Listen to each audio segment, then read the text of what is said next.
The story begins on an execution platform where people call a girl trash and tell her that she is the shame of the 4 great families of the empire.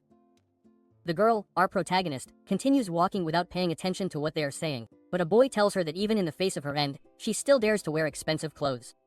This culminates in our protagonist's Patience, who tears her dress and then throws it to the boy who had insulted her and tells him that yes, she wants the dress so much, so he should keep it. This upsets the boy and the other people comment that the clothes must be cursed, so they should not touch them. But the girl continues on her way and stops to look at the sky while thinking that she has done nothing wrong, but she is destined to die like this and observing a lifeless man. She comments that he is Duque Casis, a demon without blood or tears who terrorized people and is also her father. But, although she was born as his daughter, they have never had a proper conversation. But, if she had helped in his evil deeds, then it would not be unfair to die like this. But she is interrupted by the emperor, who calls her by her name, Vilisha, and tells her that this is the end. But that if none of the Valois have feelings, since he at least wanted to see her face of regret before her death, Vilisha does not answer him, and Cor approaches her and whispers that, after investigating, he heard that she has nothing to do with Valois, so she kneels. He is willing to give her a poison, which would give her a less painful death, but Vilisha asks him to just kill her. Tyr falls silent at this answer. But, at that moment, the people ask Vilisha how she dares to speak informally to the king, and he tells Vilisha that he thought that, since she was from a 4th-generation family, she would at least know the example of nobility. And Vilisha tells him that status is meaningless in the face of death. Yor, raising his sword, tells her that then he will put an end to her meaningless life. At this, Vilisha crouches down and closes her eyes, awaiting her imminent end. After that, blood splatters and Vilisha thought it would be the last time, but when she woke up again, she was back in the spirit world, a place where the souls of all the characters gather. And when she returns to the spirit world, she realizes that she is nothing more than a character in a story that has already been written. All the characters in this world are characters in a story created by God, which are divided into main and extra.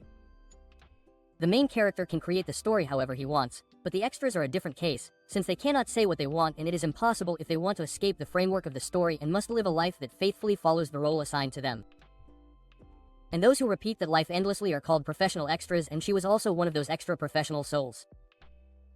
But even though she has lived countless lives, her role has always been to be the evil daughter of the villain, and that's why every time she tried to do something good, things didn't work out as she wanted, and at first she didn't want to say that kind of word.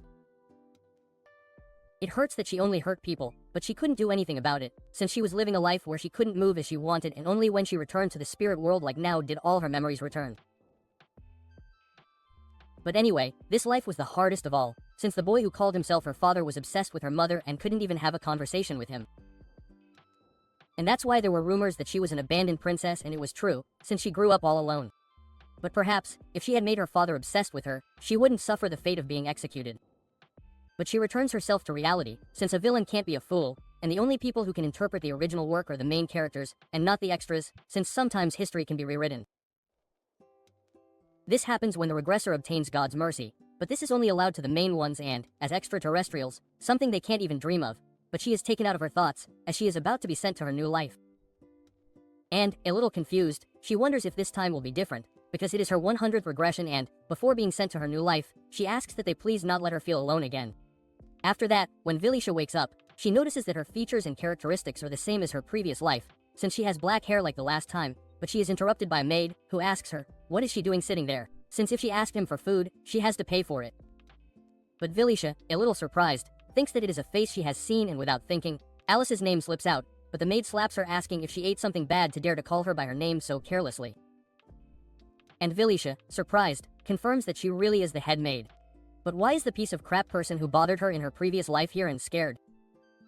She thinks that it makes no sense for that person to exist in this life, and when she looks around her she thinks that the place looks familiar to her, but that she has black hair and worn maid clothes. It only means that she has returned to her past life.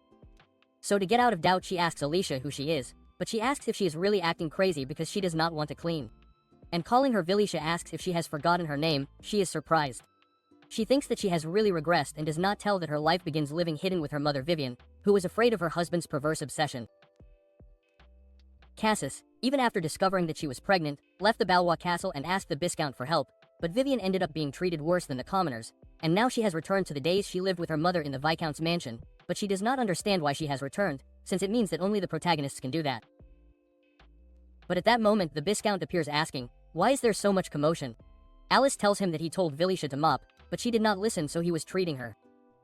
The Viscount, quite angry, asks Vilisha if that is true, but she is inert in her thoughts. He wonders if this is a regression in which she plays the leading role and has obtained the opportunity to be able to choose her own destiny.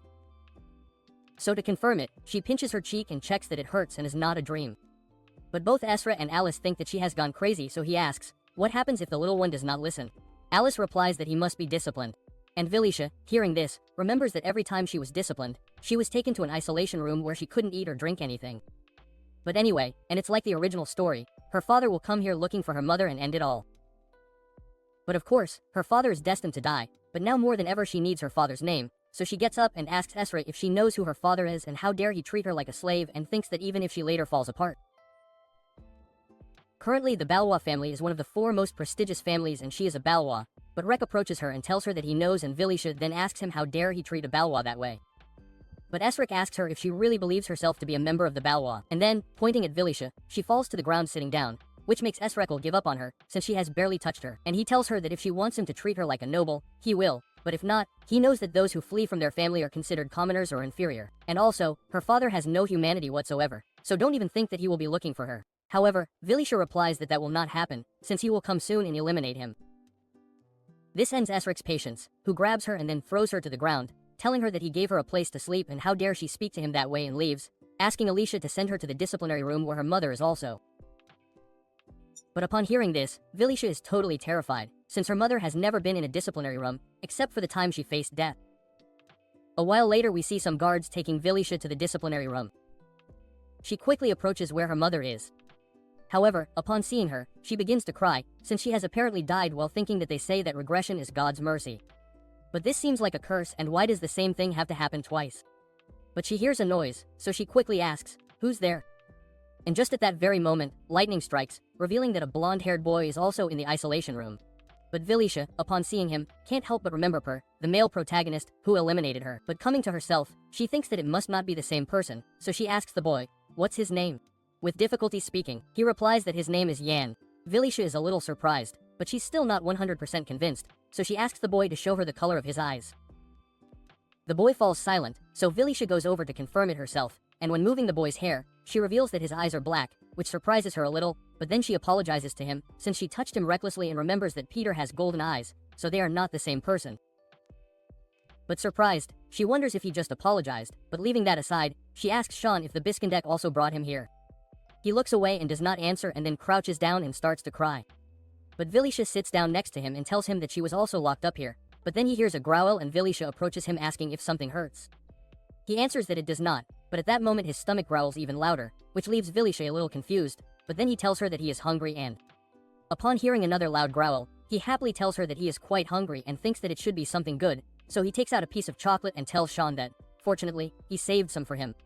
But he replies that it is not necessary, since he cannot pay her.